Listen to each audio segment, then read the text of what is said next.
स्वागत है इस नए विश्लेषण में। आज हम एक ऐसी दिलचस्प कहानी और सोर्स मटेरियल की गहराई में जा रहे हैं जो सीधे उत्तर प्रदेश के एक छोटे से शहर से आती है। ये कहानी है आरव की। जरा सोचिए, शुरुआत में उनके पास क्या था? सिर्फ एक पुराना स्मार्टफोन और एक बेहद बड़ा सपना। तो चलिए बिना किसी देरी के इस एनालिसिस में उतरते हैं और समझते हैं कि कैसे एक आम लड़के ने जीरो से लेकर सिल्वर प्ले बटन तक का सफर तय किया। और सबसे जरूरी बात, ये मटेरियल इस शानदार जर्नी की असल सच्चाइयों के बारे में हमें क्या सिखाता है। अब देखिए, मैसिव सक्सेस कभी भी एक रात में नहीं मिलती। डे 1 पर बिल्कुल 0 सब्सक्राइबर्स, फिर 3 महीने की कड़ी मेहनत के बाद आते हैं सिर्फ 300 सब्सक्राइबर्स। लेकिन कहानी यहीं नहीं रुकती। 6 महीने में 10,000, 1 साल में 50,000 और आखिरकार 2 साल बाद पूरे 1 लाख सब्सक्राइबर्स का आंकड़ा पार हो गया। ये सफर हमें साफ साफ बताता है कि सक्सेस अचानक नहीं मिलती, बल्कि लगातार छोटे माइलस्टोन्स और बेहिसाब पेशेंस से ही बिल्ड होती है। लेकिन सच कहूं तो शुरुआत बिल्कुल भी आसान नहीं थी। हम सब ने कभी ना कभी ये ताना जरूर सुना होगा कि अरे, मोबाइल चलाकर थोड़ी ना कोई पैसा कमाता है, चुपचाप पढ़ाई पर ध्यान दो। सोर्स मटेरियल साफ हाईलाइट करता है कि आरव को भी समाज और परिवार के इन्हीं तानों का सामना करना पड़ा। जब शुरुआत एक पुराने स्मार्टफोन और एक साधारण जीमेल अकाउंट से होती है ना, तो लोग अक्सर मजाक उड़ाते हैं। ये सफर का वो दौर होता है जहां खुद पर विश्वास रखना किसी सुपर पावर से कम नहीं होता। तो चलिए इसके पहले हिस्से पर नजर डालते हैं, शून्य से शुरुआत और बेसिक जरूरतें। सबसे दिलचस्प बात यहाँ ये है कि शुरुआत करने के लिए किसी महंगे कैमरा या हाई एंड लैपटॉप की बिल्कुल जरूरत नहीं होती। आरव की कहानी ने इस मिथक को पूरी तरह तोड़ दिया। असल में जरूरी क्या है? सिर्फ एक स्मार्टफोन, ठीक ठाक इंटरनेट कनेक्शन, सीखने की सच्ची इच्छा, धैर्य और लगातार मेहनत। पता है, उनकी पहली वीडियो जो मोबाइल की स्पीड बढ़ाने के बारे में थी, एकदम बेसिक फोन से ही शूट और रिकॉर्ड की गई थी, बिल्कुल 0 इन्वेस्टमेंट। और रिजल्ट क्या रहा? उस पहली वीडियो पर सिर्फ 12 व्यूज आए। जी हाँ, सिर्फ 12। अब ये छोटा सा नंबर किसी को भी निराश कर सकता है, हार मानने पर मजबूर कर सकता है। लेकिन यही वो टर्निंग पॉइंट था जहां एक बहुत जरूरी बात याद रखनी थी। आज दुनिया का हर बड़ा क्रिएटर, हर सक्सेसफुल इंसान कभी ना कभी एब्सोल्यूट 0 से ही शुरू हुआ था। अब आते हैं दूसरे अहम हिस्से पर, एल्गोरिथम को समझना और 12 से 50,000 व्यूज तक का लंबा सफर। सोर्स के अनुसार एल्गोरिथम असल में एक ऐसा सिस्टम है जो उन वीडियोस को पुश करता है जिनमें strong watch time, long viewing duration और हाई लाइक्स, कमेंट्स या शेयर्स होते हैं। बेसिकली ये इस बात का सबसे बड़ा प्रूफ है कि वीडियोस को शुरुआत से ही इंटरेस्टिंग बनाना कितना जरूरी है। खास तौर पर पहले 10 से 15 सेकंड्स जहां ऑडियंस को हुक करके रखना इस पूरे एल्गोरिथम को क्रैक करने की सबसे बड़ी चाबी है। ये बिल्कुल एक गेम के रूल समझने जैसा है। यहाँ 2 अलग अलग टाइटल्स के बीच का डिफरेंस देखना काफी मजेदार है। एक तरफ हमारे पास एक बहुत ही आम और अनसर्चेबल टाइटल है, मेरी नई वीडियो, और दूसरी तरफ एक हाईली ऑप्टिमाइज्ड टाइटल, 5 मिनट में मोबाइल की स्पीड बढ़ाएं, 100% वर्किंग ट्रिक।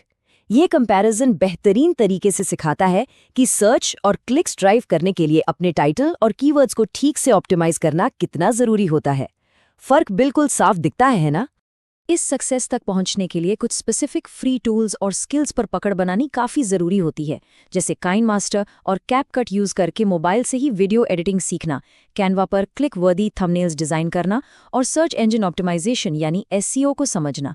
इन्हीं स्किल्स को 3 महीने तक लगातार प्रैक्टिस करने के बाद आखिरकार एक बड़ा ब्रेक थ्रू मिला। फ्री में फोटो एडिटिंग कैसे करें वाली एक वीडियो पर सीधे 50,000 व्यूज़ आए। ये उस चैनल की पहली असली वायरल हिट थी। अब चलते हैं तीसरे और सबसे एक्साइटिंग हिस्से की तरफ, व्यूज को रेवेन्यू में बदलना यानी मोनेटाइजेशन का फेज। जब चैनल पहली बार मोनेटाइज हुआ तो पहली कमाई कितनी थी? पूरे $12। शायद सुनने में ये नंबर काफी छोटा लगे, लेकिन सच पूछिए तो ये एक बेहद प्रोफाउंड और इमोशनल मोमेंट था। इस छोटी सी अमाउंट ने शुरुआती दिनों की हर एक मुश्किल, हर ताने और हर स्ट्रगल को वैलिडेट कर दिया। ये इस बात का सबसे बड़ा प्रूफ था कि सही दिशा में की गई मेहनत सच में रंग लाती है। और जैसे जैसे चैनल ग्रो करता है और टेक्नोलॉजी जैसा एक स्ट्रॉन्ग नीच एस्टैब्लिश होता है, कमाई के नए रास्ते खुलने लगते हैं। सोर्स टेक्स्ट इन 5 मुख्य रेवेन्यू स्ट्रीम्स को लिस्ट करता है। पहला, गूगल एडसेंस, जहां प्लेटफॉर्म एड्स चलाने का रेवेन्यू देता है। दूसरा, स्पॉन्सरशिप्स, जब ब्रांड्स डायरेक्ट प्रमोशंस के लिए अप्रोच करते हैं। तीसरा है अफिलिएट मार्केटिंग, चौथा, अपने डिजिटल प्रोडक्ट्स या कोर्सेज बेचना।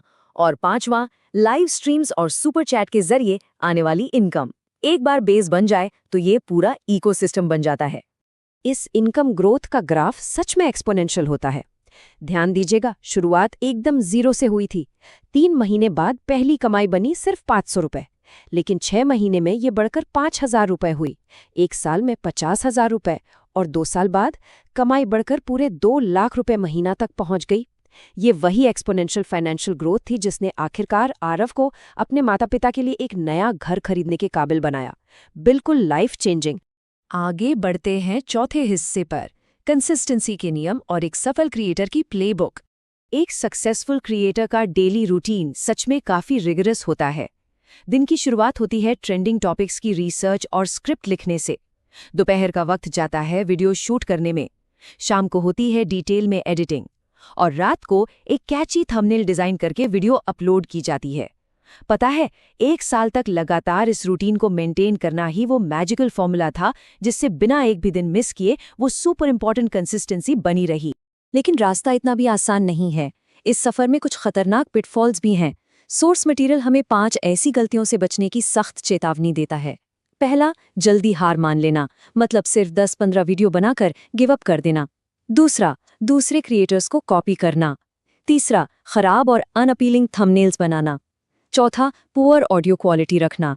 और पांचवां, इनकंसिस्टेंट अपलोडिंग। सच तो ये है कि खराब आवाज या इनकंसिस्टेंटली काम करना एक बढ़ते हुए चैनल की पूरी मेहनत पर पानी फेर सकता है।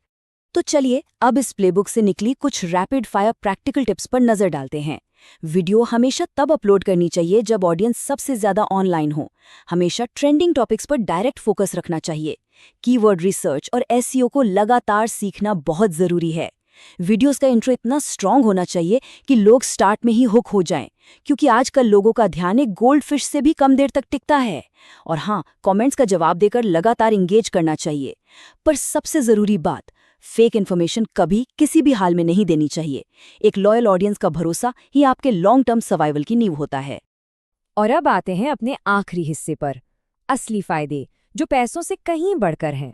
फाइनेंशियल सक्सेस अपनी जगह है, लेकिन इस डिजिटल जर्नी से कई और असली रिवॉर्ड्स भी मिलते हैं, जैसे समाज में एक नई पहचान और इज्जत मिलना, कम्युनिकेशन स्किल्स का पहले से कहीं ज्यादा बेहतर होना, आत्मविश्वास यानी कॉन्फिडेंस का आसमान छूना, पावरफुल नेटवर्किंग अपॉर्चुनिटीज मिलना, और फ्यूचर में किसी भी नई बिजनेस को शुरू करने के लिए एक बेहद मजबूत फाउंडेशन तैयार होना। ये डिजिटल सफर सच में बेहिसाब पर्सनल ग्रोथ का एक बहुत बड़ा मीडियम बन जाता है। सोर्स मटेरियल का अंत एक बेहद पावरफुल और इंस्पायरिंग विचार के साथ होता है। छोटी शुरुआत से मत डरिए, क्योंकि बड़े सपने हमेशा छोटे कदमों से ही शुरू होते हैं। ये एक लाइन इस पूरे विश्लेषण की जान है।